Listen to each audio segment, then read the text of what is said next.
All right, let's address the disaster of yesterday. There were several miscalculations here. We weren't on our game, and it could cost us. And why are we just now debriefing?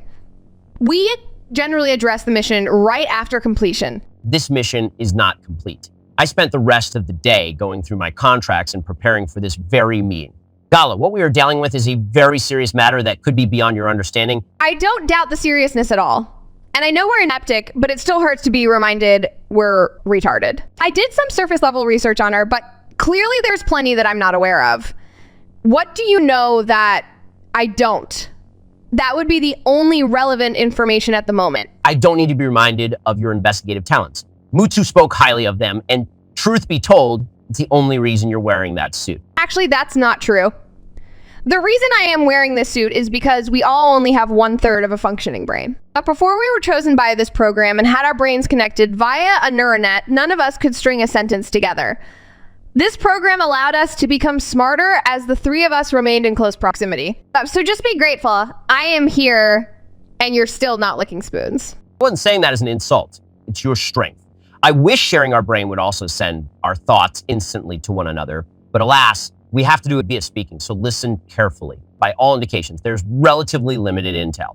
She showed up a few years ago and I was summoned to deal with her.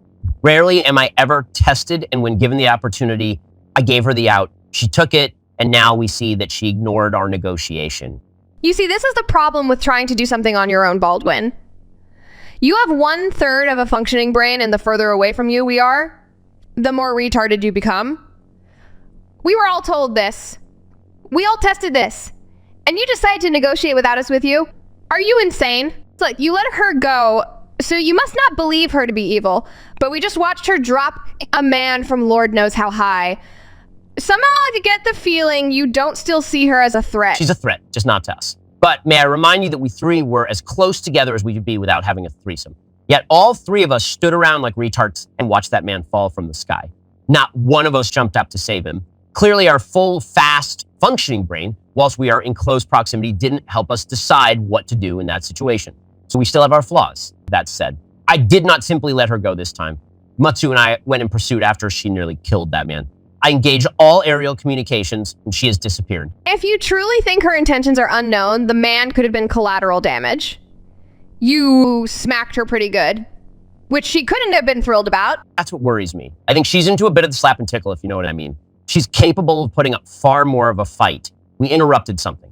Whatever it was will determine our next move. I'll cross-reference all records that we have on her. A big criticism I have of this team is our lack of data collection.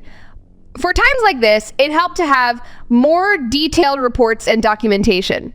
You'll eventually learn that the battlefield is more than just intel. But keep me abreast of your findings. As usual, Matsu, your contribution to this discussion was incredible.